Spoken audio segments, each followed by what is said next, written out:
Welcome to MLW Fusion. Now, I don't believe this is episode 164. I could be wrong. This is January 31st. This happened. So I don't know if this is episode 164. I believe it is. I might actually leave that in, but I'm not sure. I may just put the date. But I'm going to say honesty is honesty it is. This was a disappointing episode. Now, I understand that on the 7th, they're supposed to have the MLW Underground. That's supposed to be their pay-per-view. I don't know if I'm going to be able to see it because it's going to come out at 10 at night. And I'm already going to be doing NXT by that time.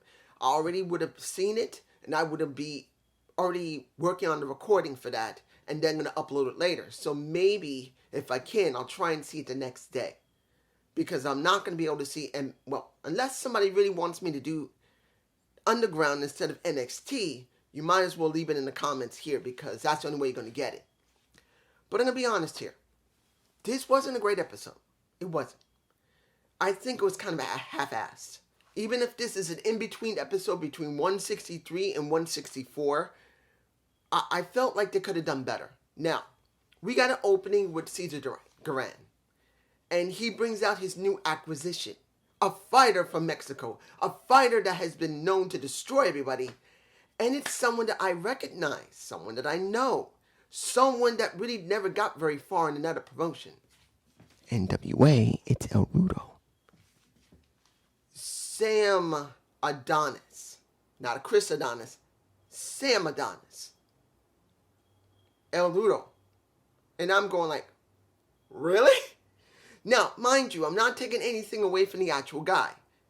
It's just that since the first time I've seen him, since I have not seen NWA in months, because the last time I saw him, he wasn't doing exactly well in their booking. So now he's MLW. I don't know if he's fully signed or not. He may only be temporary. I don't know how they do their booking there and how do they keep their talent. He might actually be signed, or he may be similar to what they're doing in NWA and Impact Wrestling. A couple of months of tapings, and he's bye-bye. But the way Cesar Duran has been supposedly the original booker for MLW, now he's no longer doing it, and they're giving him this role, supposedly. I don't know. This is just me after seeing MLW now 3 times. And the last time I saw it was over a year ago. I can't tell you if this is good or not. I can't. This is only the 3rd time, and this is what I've seen. He has a match against somebody I don't recognize. I don't remember what the name was. And the one major flaw they had was sound. Guys, this match was bad. Not because you couldn't see it, but you couldn't understand what was being stated by the commentary team. Because we heard the fans really loud, but the commentary team was extremely quiet. It was like you should have a balance where you can hear the people, but the commentary for people at home could be heard. Someone screwed up audio. So we got so much loudness from the fans, but barely anything from the commentary. It was very low. Now, was it a bad match? No.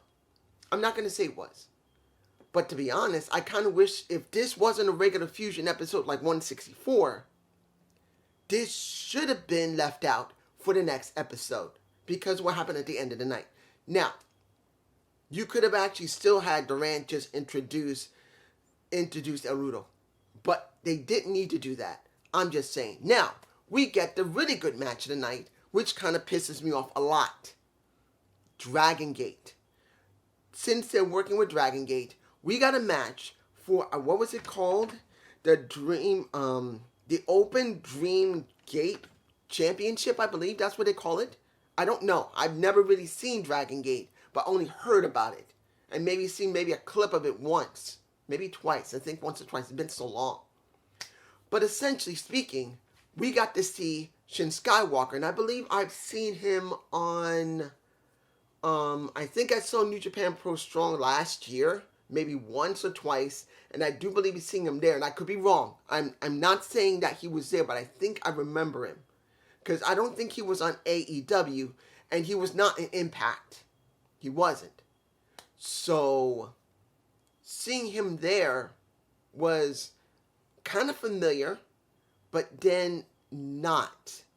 I'm taking a guess. I might have seen him on a New Japan Pro Strong episode. I don't know. It could have been someone else. But essentially speaking, seeing him against Yamamoto, I believe that's what his name is, like the Battleship Yamamoto. If no one's seen Star Blazers, at least for me, the way I know the way I know about the Battleship Yamamoto or Yamamoto is through cartoons. You can see how old I am because I've seen it back in the 70s. When I was a little kid, one of the best things you can say in New York City back then, and public access TV for cable, when it was really just starting, was great imported cartoons. Now, was the dub work? No, the dub sucked. But you still got a chance to see it, and sometimes they actually had subtitles for some of them. That's what I love. But I got a chance to see a title match in Dragon Gate. Now, was it a bad match? Hell no, it's not. Yamato versus Skywalker was a damn good match, and now Yamato won the title, and I believe it's the Open Dream Gate title, I believe, or championship. I can't be sure about the name of the title. I'm sorry if I'm messing it up. But here's the thing. They're partnering with Dragon Gate, which is great. Fine.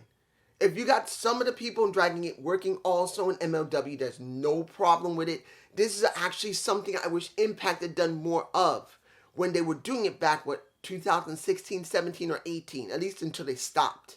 If they're partnering with somebody, they need to show their content. If your people is there, they showed Moose working in, in Pro Wrestling Noah one time before it got bought out twice. I believe once already, because Pro Wrestling Noah was pretty messed up. But essentially, seeing that was good. Or was it New Japan Pro Wrestling? Either Pro Wrestling Noah or New Japan Pro Wrestling. We saw a little bit of wrestling there, which is fun. If you're partnering with them, you should see it.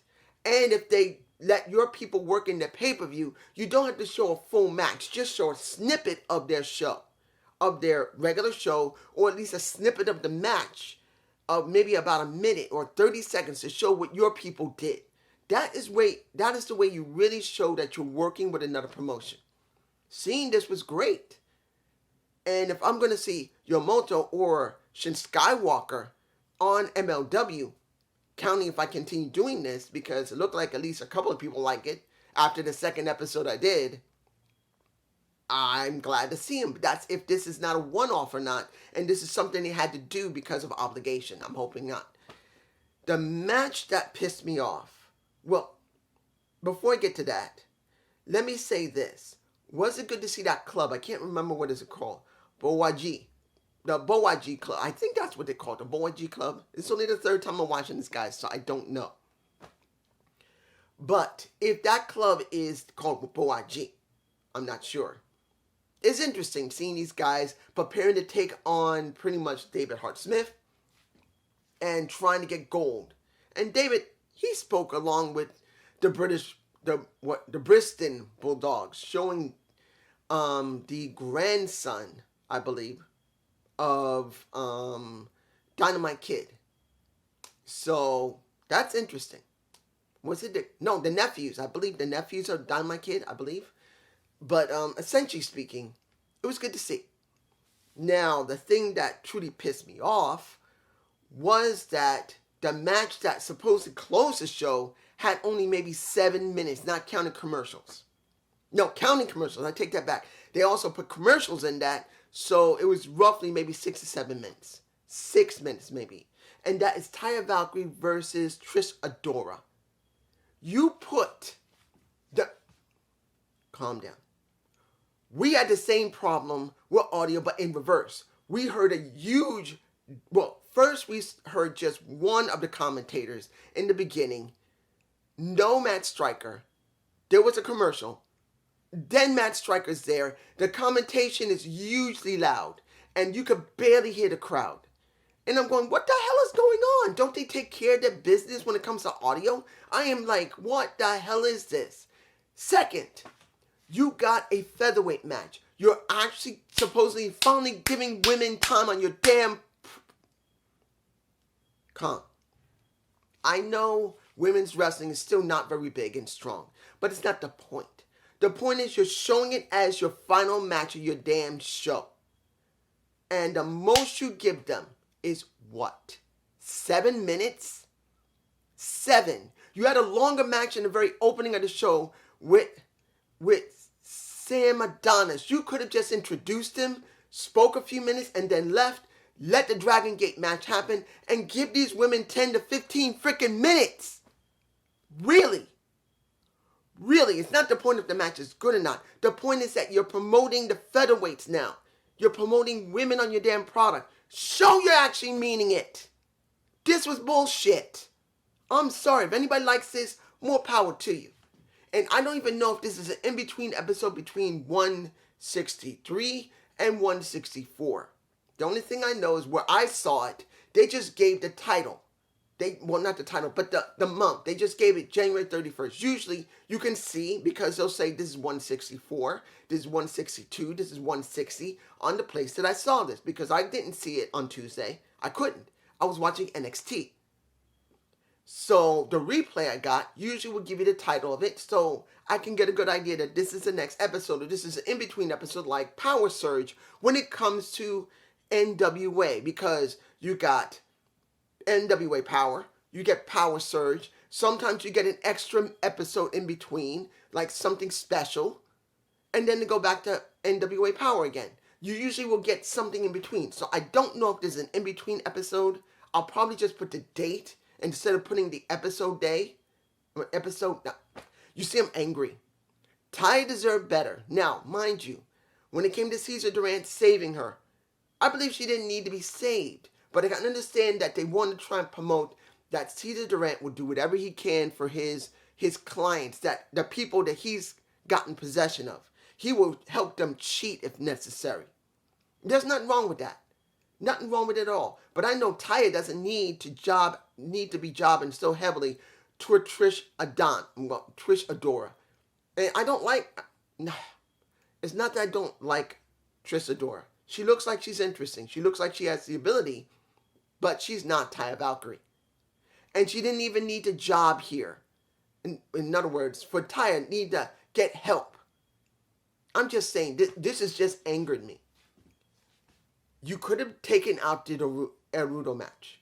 You didn't need it there. Yes, seeing that Arudo messed with Microman. And I can't remember his name. Dorado, I believe his name. He used to be in WWE. I can't remember his name right now because I haven't seen him in a while. If I don't see somebody long enough, I tend to forget the names. But you know who I'm talking about. He used to be part of Lucha House Party. You can tell me the name below. But this didn't need to happen. They could have budgeted this better. I'm just saying. This is just me. I hope you enjoyed this episode. If it even is an episode, peace.